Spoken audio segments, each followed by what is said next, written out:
Adolf Hitler is perhaps one of the most well-known and despised figures in history. His role as the leader of the Nazi Party and the architect of the Holocaust has left a dark stain on the pages of history.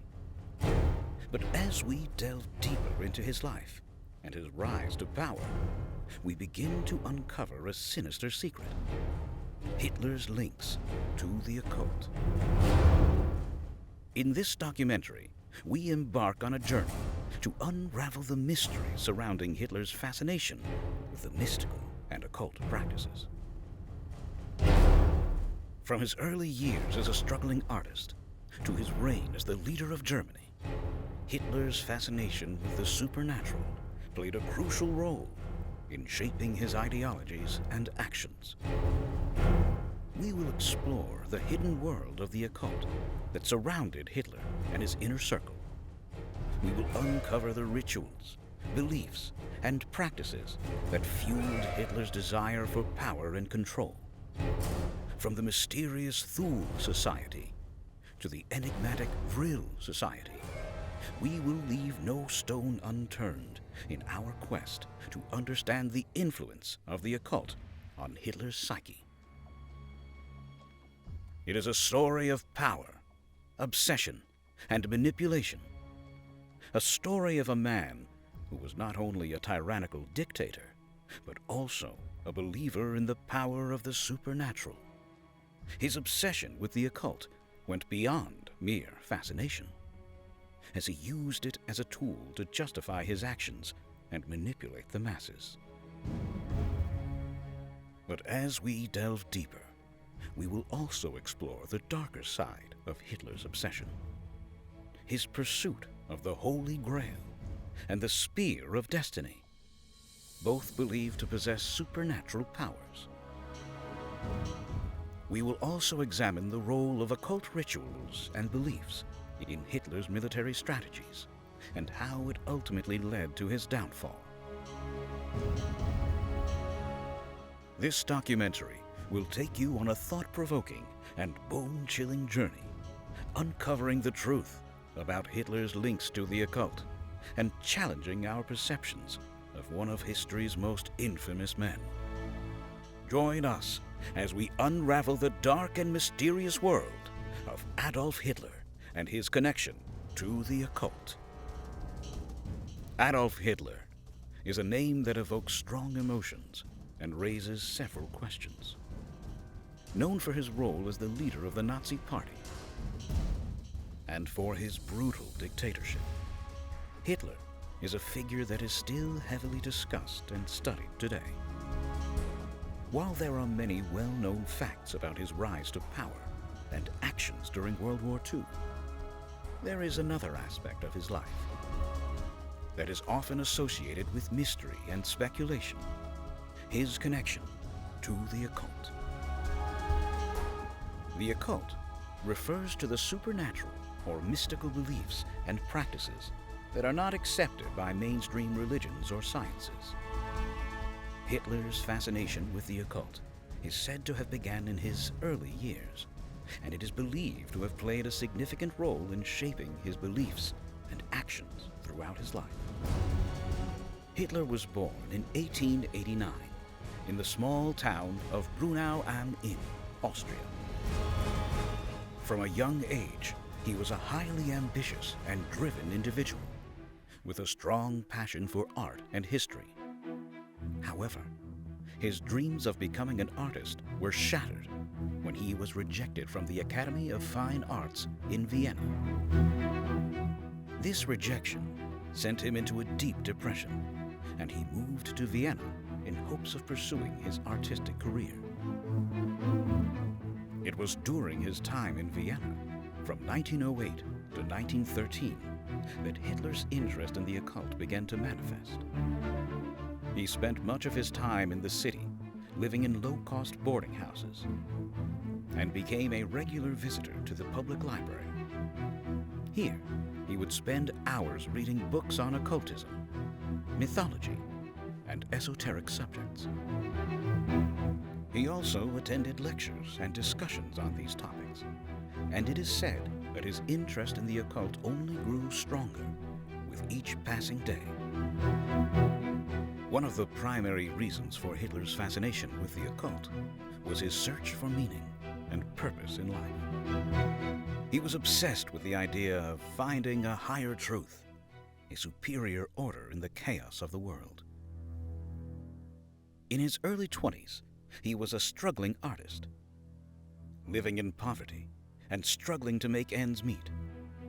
The belief that there was a higher, mystical force controlling the universe gave him a sense of purpose and made him believe that he was part of something significant. In his search for meaning, Hitler was drawn to the writings of German mystics and philosophers such as Guido von List, Georg Lanz von Liebenfels, and Rudolf von Sebottendorf. These individuals were part of a group known as the Ariosophists, who believed in the superiority of the Aryan race and the importance of ancient Germanic traditions. Their writings fused occultism, mythology, and pseudo-history to create a narrative that glorified the German people as the chosen race destined for greatness.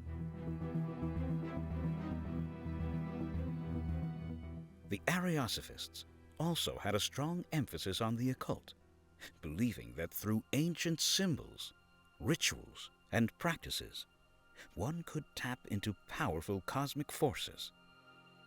This idea greatly appealed to Hitler, who saw himself as the chosen one, destined to lead the German people to greatness.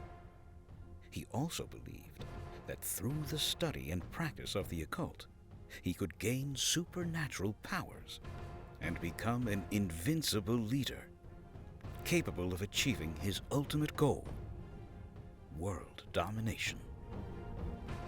Hitler's interest in the occult was not limited to books and lectures. He also joined several occult groups and societies in Vienna, one of which was the Order of the New Templars.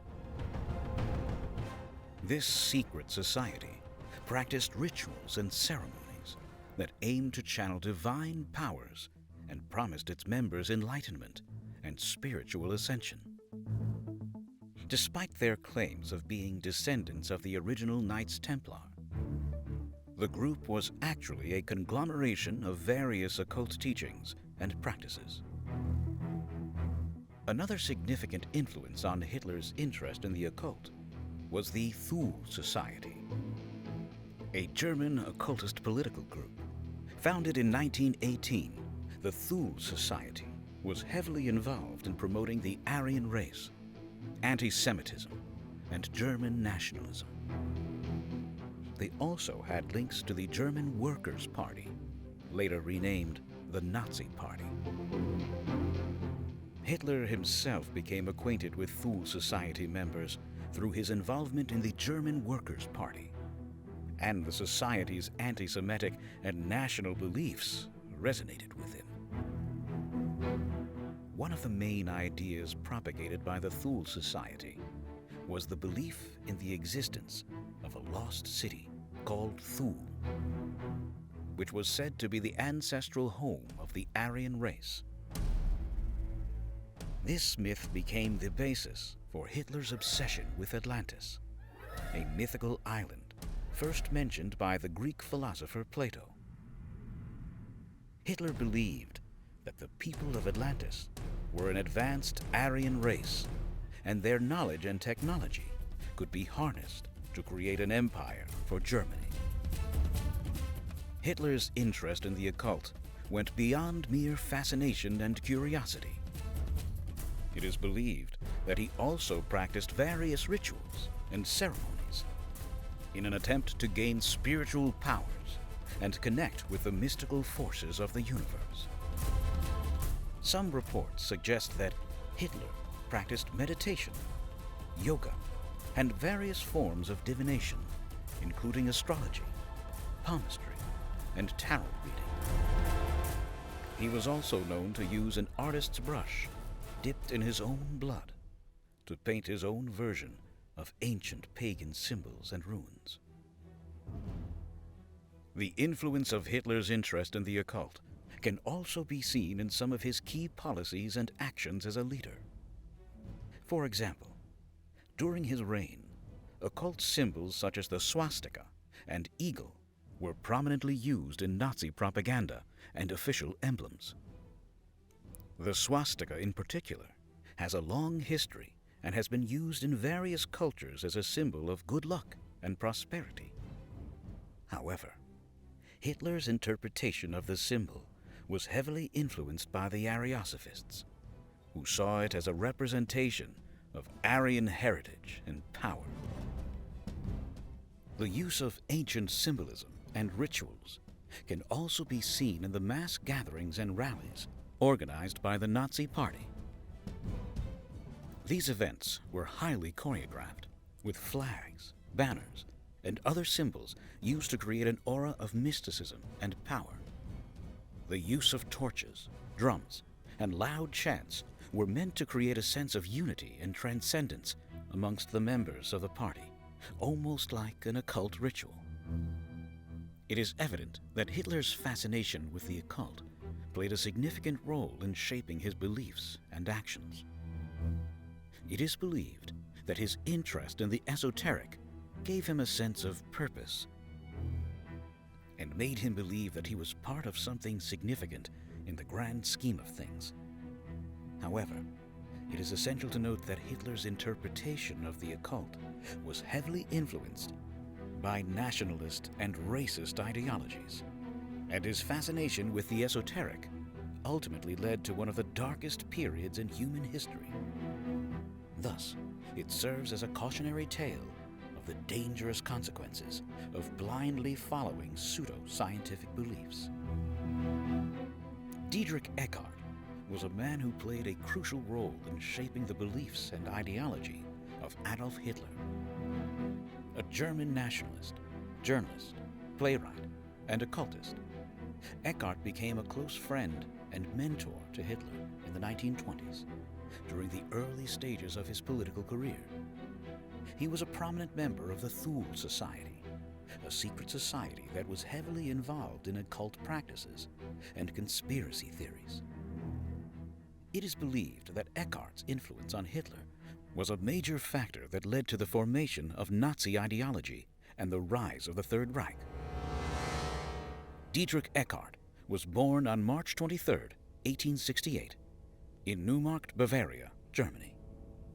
Eckart's mother died when he was only 10 years old, and this event had a profound impact on his young mind.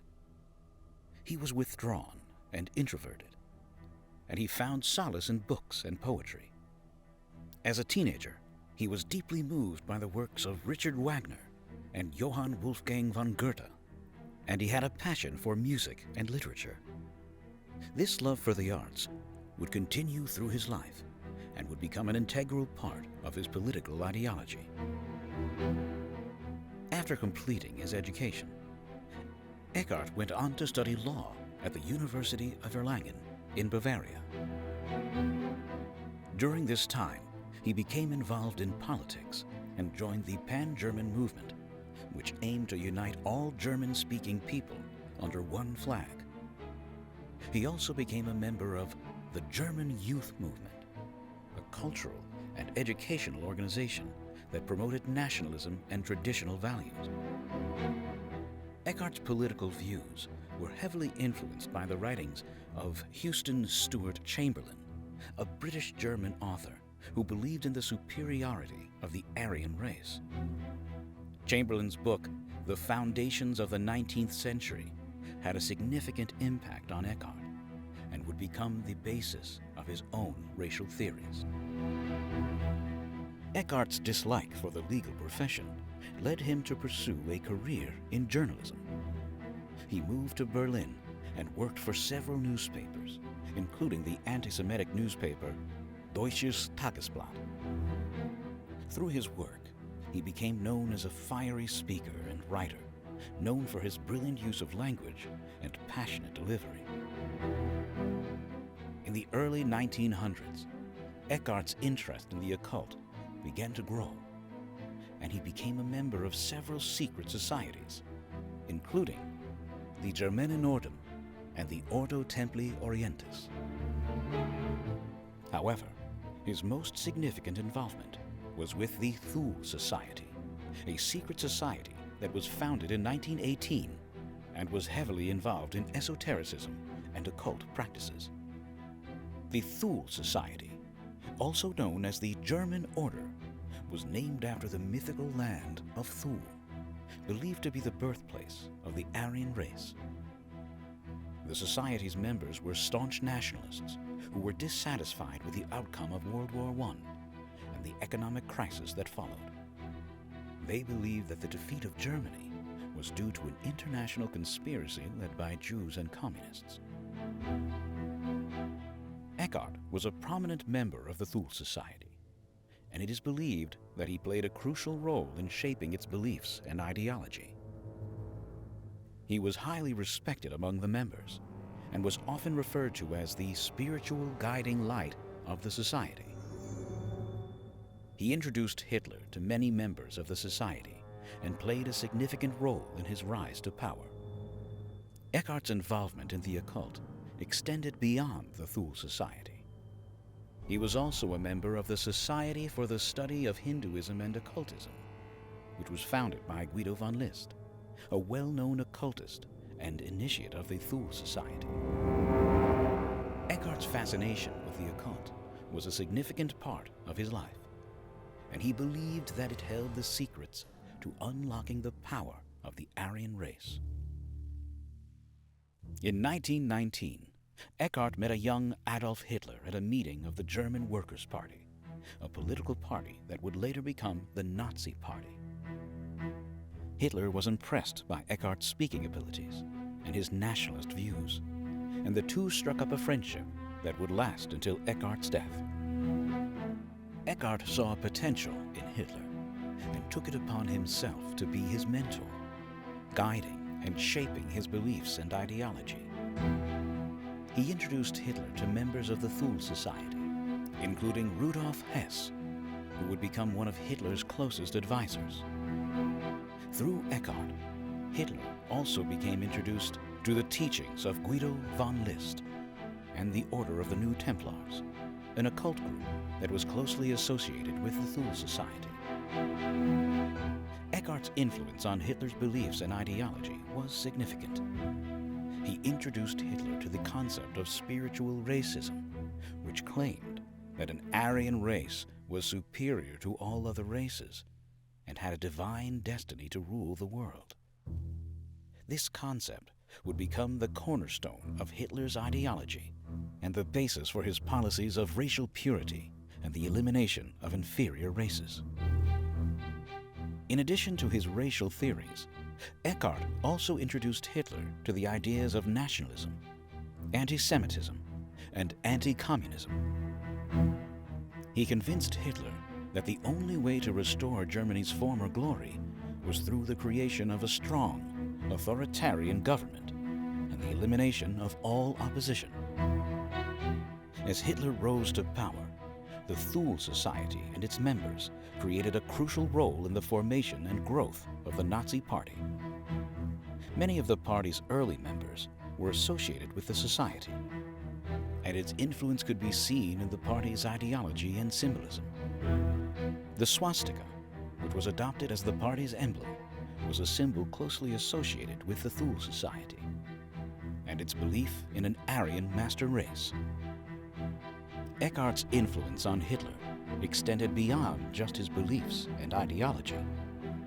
He was also responsible for introducing the future dictator to several wealthy and influential supporters who provided financial assistance to the Nazi Party. Eckhart was a skilled fundraiser, and his connections with powerful businessmen and industrialists helped the party gain legitimacy and financial stability.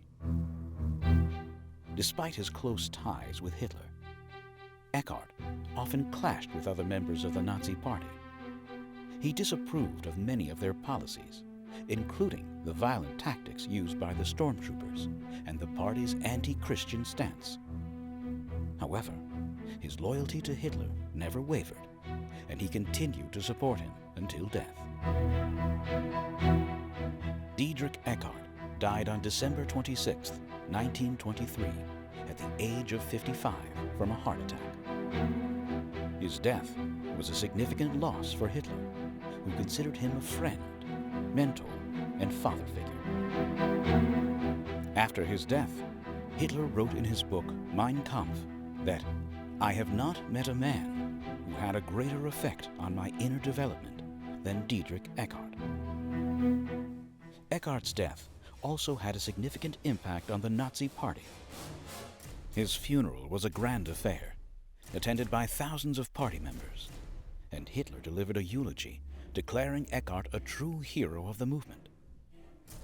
In the years following his death, many members of the party saw Eckart as a martyr and a saint, and his image was often used for propaganda purposes. Despite his influence on Hitler and the Nazi Party, Eckart's legacy is often overshadowed by his more infamous protégé. Many of his writings and lectures have been lost or destroyed, and his involvement in the occult has been largely ignored. However, his impact on Hitler and the formation of the Nazi ideology cannot be denied. Eckart's writings and beliefs were instrumental in shaping the racial and nationalistic theories that were the basis of Hitler's policies and would ultimately lead to the atrocities of the Holocaust.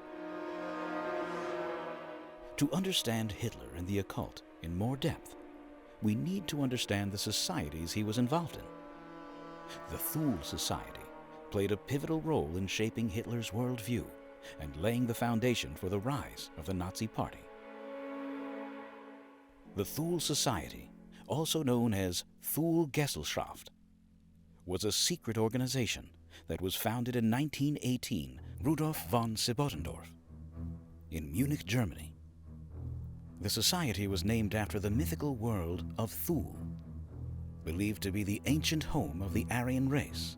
Its members believed in the superiority of the Aryan race, and their main goal was to promote anti-Semitism and establish the Aryan race as the dominant race in Europe. The society also held beliefs in the occult and ancient Germanic paganism, and saw themselves as the guardians of this ancient knowledge. They attracted many members from the upper echelons of German society, including industrialists, aristocrats, and influential politicians. But perhaps the most notable member of the Thule Society was none other than Adolf Hitler himself. It is believed that Hitler joined the society in 1919 and attended their meetings regularly. It was a crucial period in Hitler's life, and it was during this time that he was beginning to develop his anti-Semitic beliefs and charismatic leadership style. One of the key ways in which the Thule Society influenced Hitler was through their anti-Semitic propaganda. The Thule Society believed in the stab-in-the-back theory, which claimed that Germany's defeat in World War I was a result of the betrayal by the Jews and other minority groups within the country. This belief played a significant role in shaping Hitler's worldview and fueling his hatred towards the Jewish community. Hitler adopted this narrative and used it to rally his followers and blame the Jews for all of Germany's problems. In addition to promoting anti-Semitism, the Thule Society also had a strong interest in the occult and esoteric teachings. They believed in the existence of a secret brotherhood of ancient Germanic philosophers called the Black Sun, who possessed hidden knowledge and mystical powers. This idea of a secret society with ancient knowledge fascinated Hitler and further fueled his belief in a superior Aryan race.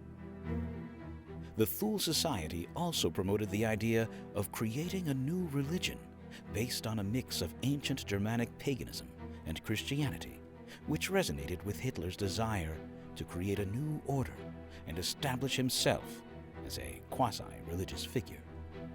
The Thule Society also played a significant role in the development of Hitler's political ideology.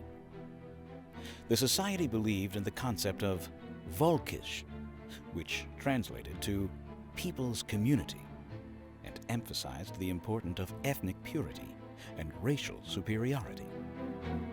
This idea was in line with Hitler's belief in the Aryan race and his desire to create a racially pure society. The Thule Society also promoted the idea of a strong leader who would lead the people towards a better future, which resonated with Hitler's desire for power and control. Moreover, the Thule Society's influence on Hitler can also be seen in the symbolism and rituals of the Nazi Party. As we know, the swastika, which became the symbol of the Nazi Party, was originally an ancient symbol used by the Thule Society and other occult groups. The society also held secret rituals and ceremonies that involved the use of symbols and gestures reminiscent of ancient Germanic paganism, which Hitler incorporated into the Nazi Party's traditions and ceremonies. Although the Thule Society's influence on Hitler and the Nazi Party is undeniable, it is essential to note that not all of Hitler's views and beliefs aligned with those of the society. For example, the Thule Society had a strong aversion to Christianity, while Hitler used the Christian Church, especially the German Protestant Church, to his advantage. Hitler also had a strong sense of nationalism, whereas the Thule Society promoted a pan-Germanic ideology. The rise of the Nazi Party and Hitler's ascent to power can also be attributed to the Thule Society's influence on German culture and society at the time. The society's ideas of racial purity and superiority had a significant impact on the masses, especially those who were disillusioned and looking for someone to blame for Germany's defeat in World War I and the economic turmoil that followed. Hitler used these sentiments to his advantage and tapped into the growing nationalist and anti-Semitic sentiment in Germany, which enabled him to gain widespread support. As Hitler's political career gained momentum, so did his interest in the occult. One of the most significant occult beliefs that shaped Hitler's ideology was the concept of the master race. This belief held that the Aryan race was the most spiritually advanced and had special abilities, making them destined to rule over other races. This belief can be seen in Hitler's speeches and writings, where he often talked about the superiority of the Aryan race and the need to purify the German people by eliminating those he deemed inferior. Hitler's fascination with the occult also extended to ancient Germanic and Nordic mythology. He believed that these ancient civilizations held secrets to unlocking supernatural powers and advanced technologies. This belief influenced the Nazis' obsession with the city of Atlantis and their search for artifacts and relics in the hope of gaining access to its power. After Hitler rose to power, his interest in the occult only grew stronger, and he surrounded himself with like-minded individuals. One of his closest associates was Heinrich Himmler, the leader of the SS, who shared Hitler's interest in the occult and ancient mythology. Himmler formed the Ahnenerbe, a research organization dedicated to studying ancient civilizations and their connection to the Aryan race. The Ahnenerbe conducted archaeological expeditions in search of evidence to support their beliefs, and also performed rituals and ceremonies to honor their ancestors and invoke their power. The use of occult symbolisms and rituals by the Nazi Party was not limited to their political events and ceremonies. In fact, it was a widespread presence in the daily lives of party members. They used runes, ancient symbols with magical significance, to communicate and identify with their beliefs. The most common of these was the Sig rune, which was associated with victory and power. Another significant example of the use of occultism by the Nazi Party was the construction of the Nuremberg rally grounds, where Hitler held his infamous rallies. The design of the rally grounds was heavily influenced by ancient Greek and Roman architecture, with specific features linked to occult symbolism. The most striking of these was the Zeppelin field, which represented a sun wheel, a symbol often associated with Nazi ideology. The use of occultism by the Nazi Party was not just for show. Hitler genuinely believed in its power and relied on it to achieve success. He viewed himself as a kind of messianic figure and believed that he was destined to bring about a new age of power and dominance for the Aryan race. He often used occult rituals and ceremonies to enhance his image and gain support from his followers. However, despite Hitler's unwavering belief in the occult and its power, it ultimately did not bring the desired results.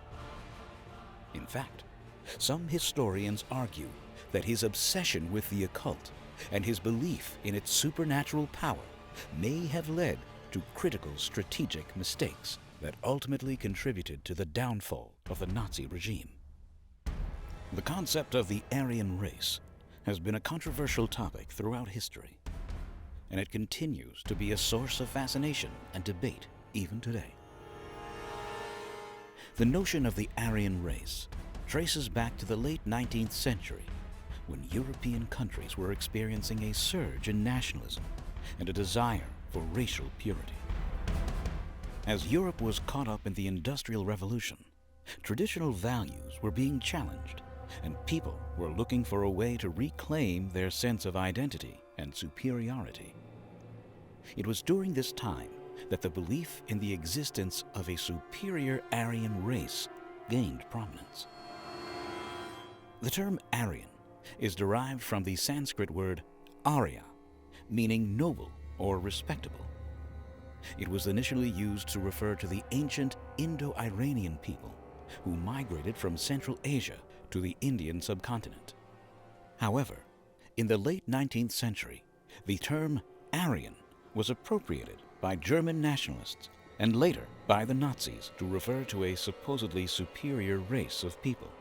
The concept of the Aryan race was heavily influenced by the ideas of Gobineau, a French aristocrat and writer who believed in the existence of a hierarchy of races, with the Aryan race at the top. According to Gobineau, the Aryan race had originated in Northern Europe and was the purest and most advanced race, while other races were inferior and destined for extinction. Gobineau's ideas were further developed by Houston Stewart Chamberlain, a British-born German philosopher who believed that the Aryan race was not just physically superior, but also had a superior spiritual and moral character. He believed that the Aryan race was the creator race and had given birth to all the great civilizations of the world. However, it was not until the rise of Adolf Hitler and the Nazi Party in Germany that the concept of the Aryan race gained widespread acceptance and became a fundamental part of their ideology.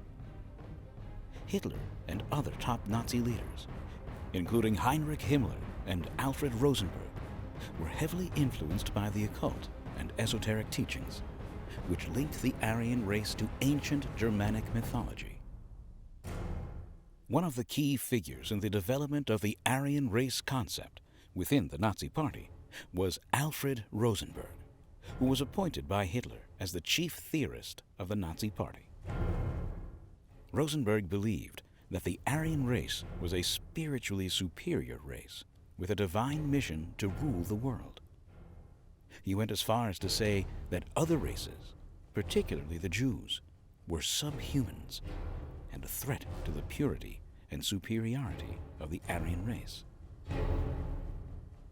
Rosenberg and other Nazi leaders used the concept of the Aryan race to justify their policies of racial purity and the persecution of Jews and other minority groups.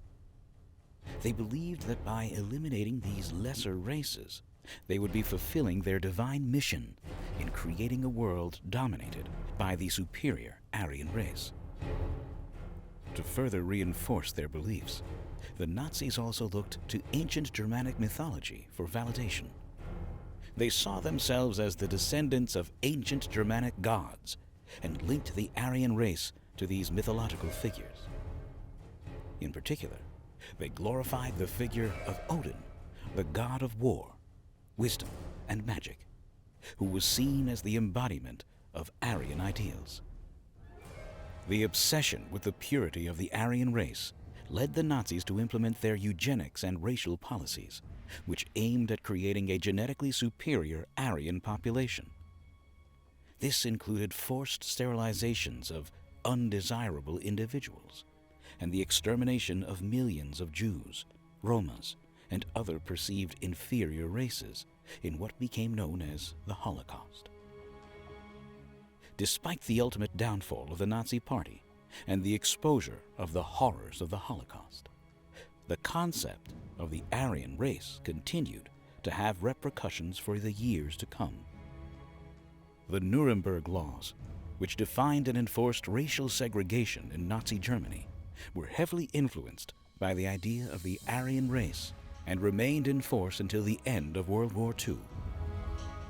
Furthermore, the legacy of the Aryan race continues to impact modern-day fascist and white supremacist groups who still hold the belief in the superiority of the Aryan race. In 2017, Unite the Right rally in Charlottesville, Virginia, where far-right groups chanted "Blood and Soil," a slogan which ties to Nazi ideology, is one such example. The idea of the Aryan race has continued to be used by extremist groups to justify their actions and perpetuate hatred and violence towards minority groups. However, it is essential to note that the concept of the Aryan race has been thoroughly debunked by scientists and historians. DNA evidence has shown that there is no biological basis for different races, and the idea of a superior Aryan race is nothing more than a myth. The Aryan race concept also sparked backlash from scholars and activists who argued against the inherent racism and discrimination that it promoted. In the mid-20th century, the term Aryan was phased out of academic and scientific use due to its fraught history and associations with Nazi ideology. Nevertheless, this fascination with the Aryan race and its supposed superiority continues to persist. Movies, books, and other forms of media have perpetuated the image of blonde-haired, blue-eyed Aryans as the ideal master race. This perpetuation of the Aryan race myth has deep-rooted historical and social implications, as it reinforces the notion of racial superiority and division. It is a stark reminder of the dangers of embracing false ideologies and the devastating consequences of racism and hatred. But what about actual occult objects instead of philosophies? The story of Hitler and the Spear of Destiny is one that is shrouded in mystery and intrigue. For many years, there has been speculation surrounding the infamous spear that supposedly pierced the side of Jesus during the crucifixion, also known as the Spear of Destiny. Some believe that this spear holds immense power and has the ability to bestow invincibility on whoever possesses it. It is said that Adolf Hitler was one of those who believed in the power of this ancient artifact. The Spear of Destiny, also known as the Holy Lance or Spear of Longinus, is a sacred relic that has been a subject of much debate and fascination throughout history. According to religious texts, the spear was used by the Roman soldier Longinus to pierce the side of Jesus while he was on the cross. It is believed that the blood of Christ flowed down the spear and imbued it with mystical powers. The spear then passed down through the hands of various rulers and leaders and eventually ended up in the possession of the Holy Roman Emperors. The first recorded mention of the Spear of Destiny dates back to the 10th century in the writings of Saint Gregory of Tours. From then on, it became a coveted item among monarchs and conquerors, with many claiming to possess the real spear. However, it was not until the 12th century that the spear appeared in the annals of history once again. It was then that historian Otto von Friesing claimed that the spear was in the possession of Charlemagne, the first Holy Roman Emperor. The spear became an important symbol for the Holy Roman Empire and was passed down from one emperor to another. Fast forward to the 20th century, and the world was in the midst of the Second World War. Adolf Hitler had risen to power in Germany and was on a mission to conquer Europe and establish the Third Reich. But Hitler's ambitions did not stop there. He was obsessed with the idea of creating a world empire and believed that he was the chosen one to fulfill this destiny. It was during this time that Hitler's fixation with the Spear of Destiny came to light. Hitler believed in the power of ancient artifacts. He had a team of archaeologists and historians dedicated to finding such relics, and the Spear of Destiny was at the top of his list. According to his beliefs, possessing the spear would give him invincible power and help him achieve his goals of world domination.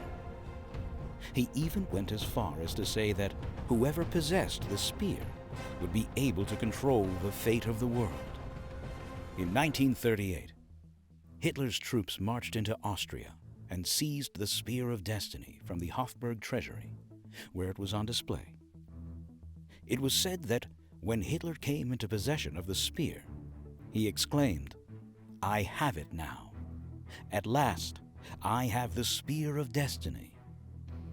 It is also believed that Hitler held a secret ceremony where he gazed upon the spear, hoping to be imbued with its powers. After obtaining the spear, Hitler reportedly carried it with him wherever he went, even to the battlefield. He believed that it brought him good luck, and without it, he would be vulnerable to his enemies. However, Hitler's obsession with the spear did not bring him the success he had hoped for. In fact, it is said that after the spear came into his possession, his military campaigns began to suffer defeats. Despite Hitler's best efforts, the tide of the war turned against him. In April 1945, as Allied forces closed in on Berlin, Hitler reportedly ordered the spear to be hidden away to prevent it from falling into the hands of the enemy. However, the spear was discovered by American soldiers and returned to Austria, where it remained for many years before being put on display once again.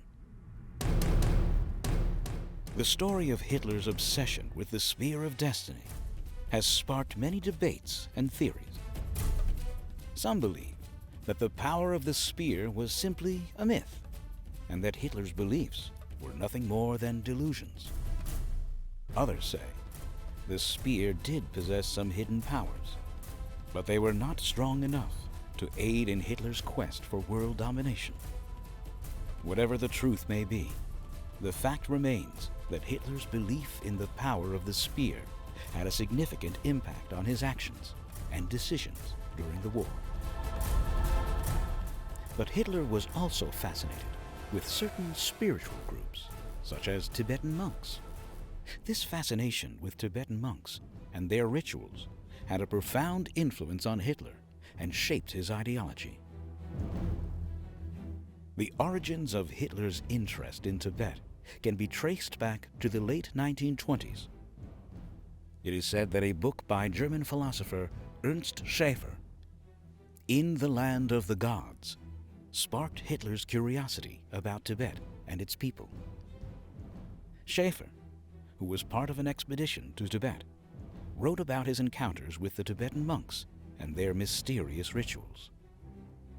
Hitler soon became fixated on the idea of gaining access to the ancient knowledge and secrets of the Tibetan monks. He saw himself as a messianic figure with a divine purpose to unite and lead the Aryan race towards world domination. He believed that the Tibetan monks held the key to achieving his goal.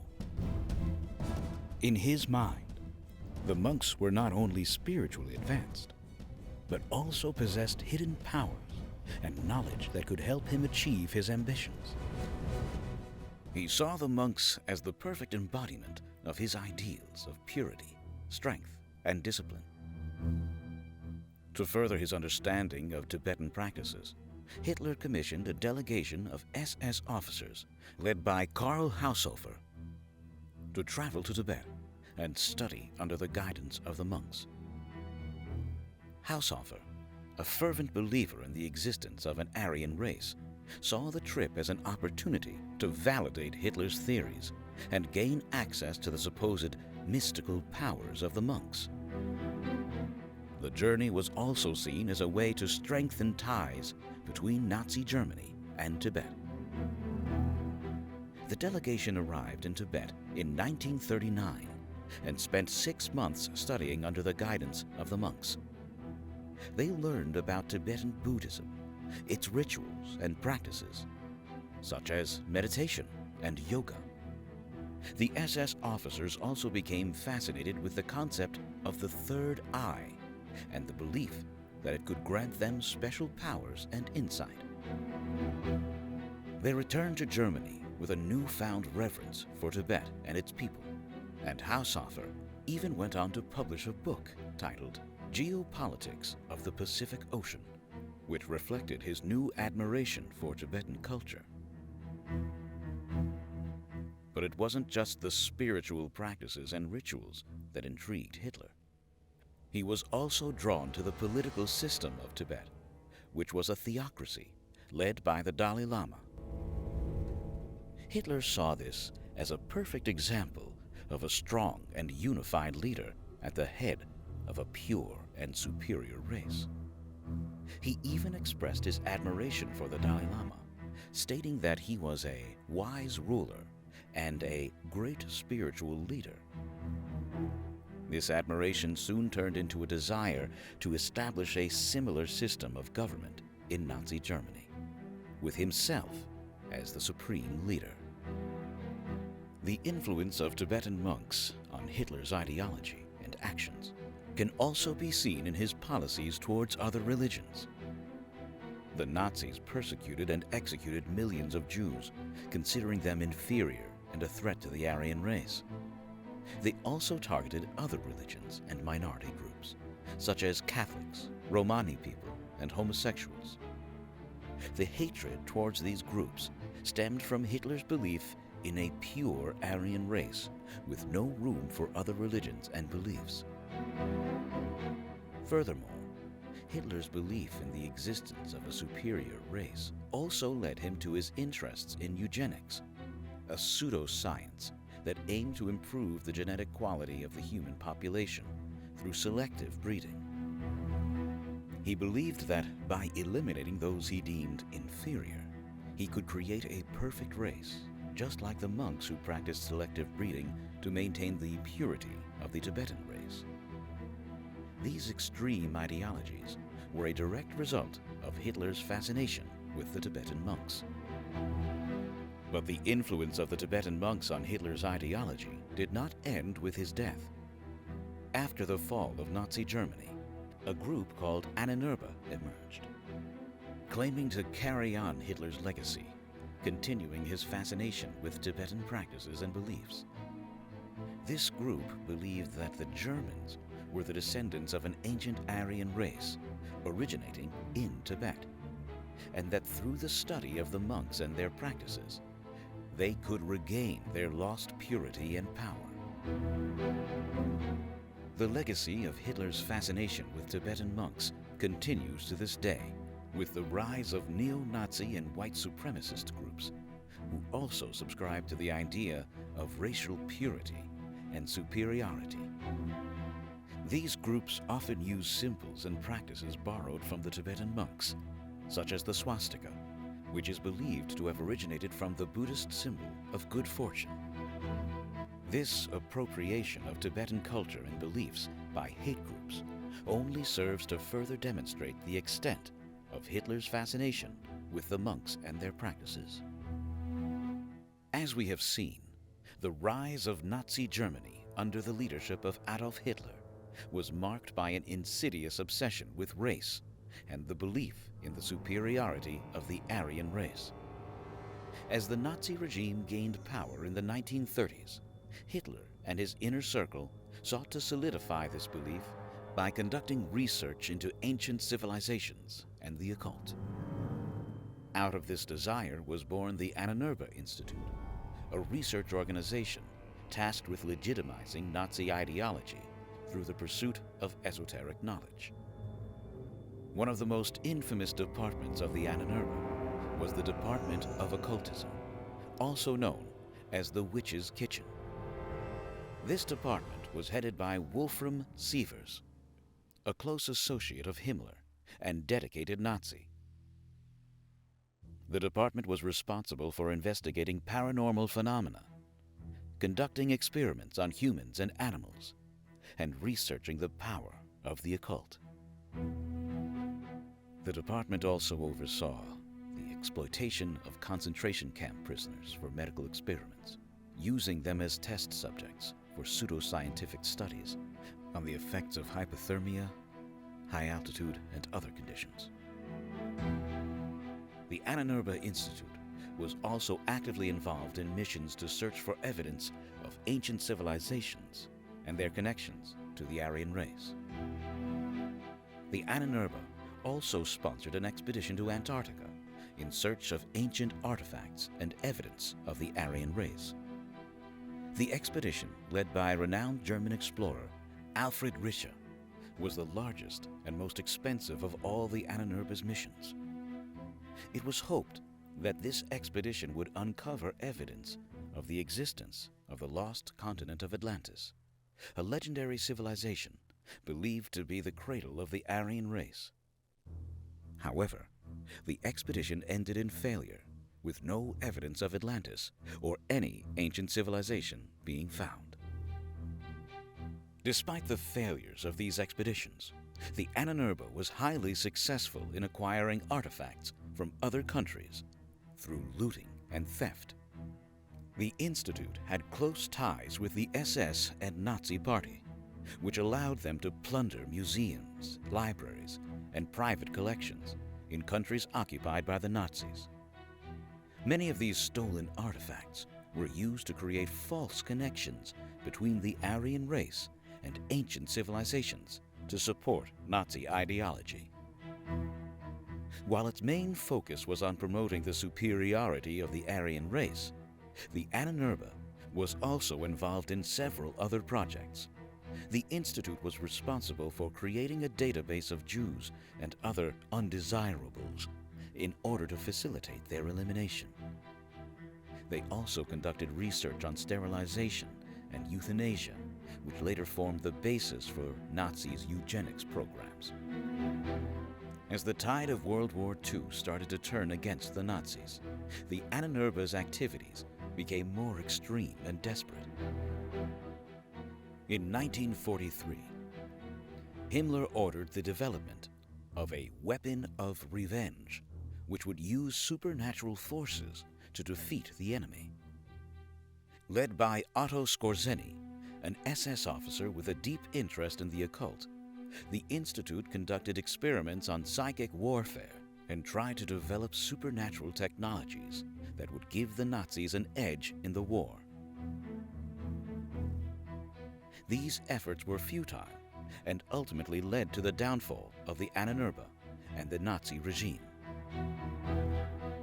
At the end of World War II, many members of the Ahnenerbe, including its director, Wolfram Sievers, were arrested and tried for war crimes. Himmler committed suicide before he could stand trial, and the Institute was officially disbanded. However, much of the research and knowledge that was acquired by the Ahnenerbe was not destroyed and would continue to influence various fringe groups and conspiracy theories in the decades to come.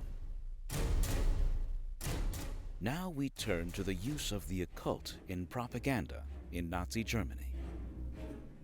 The use of propaganda has been a powerful tool throughout history, and perhaps one of the most notorious examples of its use was during the rise of Nazi Germany in the 1930s and 1940s. The Nazi Party, under the leadership of Adolf Hitler, utilized various forms of propaganda to manipulate and control the German people, ultimately leading to their rise to power and the atrocities of the Holocaust. One aspect of this propaganda machine that is often overlooked is the use of occult symbols and ideas to further their agenda. The term occult refers to practices and beliefs that are considered supernatural, mystical, or magical. In the context of Nazi Germany, it encompassed a wide range of ideologies and practices, from ancient Germanic paganism to esoteric beliefs in Aryan superiority. The Nazis saw the occult as a tool to legitimize their ideology and provide a sense of mysticism and grandeur to their cause. One of the most prominent examples of this is the use of the swastika, an ancient symbol that has existed in various cultures for thousands of years. In Nazi Germany, it was adopted as the primary symbol of the regime and was prominently displayed on the party flag, uniforms, and propaganda posters.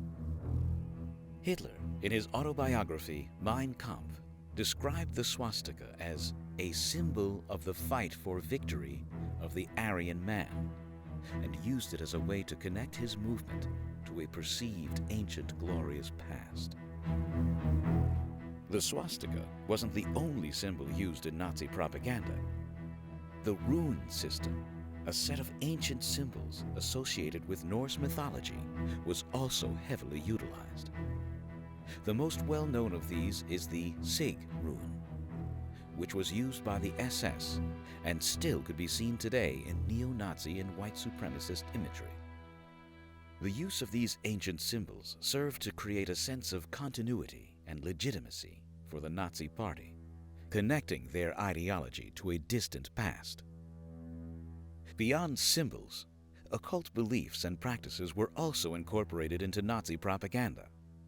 One notable example is the concept of blood and soil, or Blut und Boden in German. This ideology, popularized by Nazi ideologue Richard Walter Dahr, emphasized the importance of a connection to the land and bloodline in creating a pure, superior race. This belief was used to justify the displacement and genocide of other groups, such as Jews, who were seen as a threat to the purity of the German race. The use of occult imagery and beliefs was not limited to propaganda within Germany.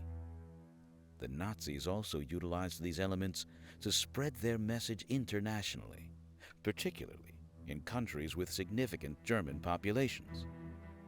For example, in the United States, the Nazi Party created the German-American Bund, which used occult symbols and imagery as a way to gather support for the Nazi cause. They even held rallies that featured torchlit processions and speeches focused on the superiority of the Aryan race. The Nazis also took advantage of the burgeoning interest in the occult in popular culture at the time.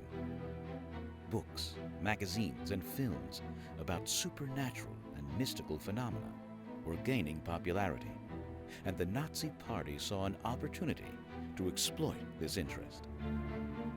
A particularly famous example of this is the film Triumph of the Will, directed by Leni Riefenstahl, which heavily features occult imagery and rituals to glorify the Nazi Party and create a sense of awe and power. The use of the occult in Nazi propaganda was not only limited to visual imagery. The Nazis also incorporated occult practices into their rallies and events. For instance, the infamous Nuremberg rallies, with thousands of attendees, were said to have had a ritualistic atmosphere with torchlight processions, massive crowds chanting in unison, and Hitler's dramatic speeches creating an almost mystical experience for those in attendance. This was all part of the propaganda machine, using occult practices to create a sense of unity and power amongst the German people. The Nazis also attempted to create a new religion, blending elements of Christianity with their ideology. This new religion, known as positive Christianity, was intended to replace traditional Christian beliefs with those that aligned with Nazi ideology. Occult symbols and concepts were intertwined with this new religion, further embedding these ideas into the minds of the people. But why did the Nazis feel that incorporating occult elements into their propaganda was necessary? It could be argued that the use of the occult was a deliberate strategy to manipulate and control the German people. By tapping into a sense of pride and mysticism, the Nazis were able to create a sense of superiority and purpose amongst the German population, even in the face of defeat and hardship. The belief in the power of the occult also fed into the idea of German exceptionalism and the notion that the Aryan race was destined for greatness. Additionally, the use of the occult in propaganda helped to create a cult-like following for Adolf Hitler. Many Germans saw him as a messiah figure, with some even believing that he was divinely chosen or had supernatural powers. This belief further cemented his position as a powerful leader and allowed him to maintain control over the German people. The incorporation of occult elements in Nazi propaganda also had a psychological effect on the population. The use of ancient symbols and rituals gave a sense of antiquity and legitimacy to the Nazi Party, making it seem like they were part of a grand historical tradition. This created a sense of awe and reverence towards the party and its leaders, making it easier for them to manipulate and control the people. The use of the occult in Nazi propaganda played a significant role in the rise of the Nazi Party and its hold over the German people. Symbols, beliefs, and practices associated with the occult were used as a means to legitimize their ideology, create a sense of superiority and unity amongst the population, and manipulate their beliefs and actions. It is a stark reminder of the power of propaganda in shaping the course of history and the dangers of using ancient beliefs and symbols for political gain. But in early 1945, it was clear that Germany was losing the war. The Allied forces were advancing from the west, while the Soviet Union was closing from the east. Hitler, who had always been heavily involved in military strategy, refused to accept defeat and continued to demand that his troops continue fighting, even as they faced Soviet tanks rolling into Berlin. In April 1945, Hitler retreated into his bunker in Berlin, and as the Soviet army closed in, he committed suicide on April 30th. A week later, Germany surrendered unconditionally, signaling the end of the Third Reich. The death toll of the Second World War was catastrophic, with an estimated 60 million people losing their lives. The downfall of the Third Reich was a relief for those who had suffered under its oppressive rule, but it also had significant consequences for Germany.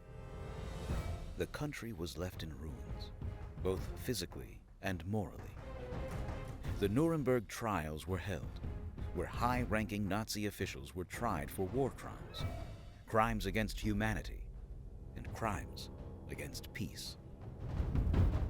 Germany was also divided into 4 occupation zones, with the Soviet Union controlling the east, and the United States, Great Britain, and France controlling the west.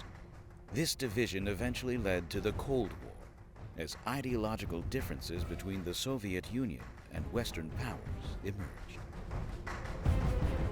While these tactics may have seemed effective in the short term, They ultimately proved to be detrimental to the Nazi Party. The use of the occult in politics not only alienated many of their own members who did not believe in such practices, but also created suspicion and mistrust among their allies. Furthermore, the Nazi Party's reliance on the occult created a false sense of superiority and invincibility. This led them to make reckless decisions, such as declaring war on multiple fronts and attempting to conquer the Soviet Union, ultimately leading to their downfall. Moreover, Hitler's obsession with the occult also diverted his attention and resources away from more practical matters. His efforts were often focused on trying to find mythical artifacts and relics, such as the Holy Grail or the Spear of Destiny, instead of focusing on the war effort. In the end, the use of the occult in politics proved to be more of a hindrance than a help to the Nazi Party. The belief in their own superiority and the reliance on supernatural forces led to poor decision-making and a false sense of security. It also created division within the party and weakened their alliances. Furthermore, the association with the occult has left a stain on the Nazi Party, forever linking them with the atrocities committed during the Holocaust. The use of occult symbols and practices in their propaganda has also been used as evidence of their corrupt and twisted ideology. The use of occult in politics did not benefit the Nazi Party. In fact, it may have ultimately contributed to their downfall. History has shown that relying on supernatural forces and beliefs can be a dangerous and misguided tactic. It is a reminder that leaders must be grounded in reality and focused on practical matters rather than relying on mystical beliefs and symbols. The Third Reich's lasting legacy is one of horror, destruction, and evil. The atrocities committed during this regime have left a lasting impact on the world, and the memory of the Holocaust continues to be a stark reminder of the consequences of unchecked hate and prejudice.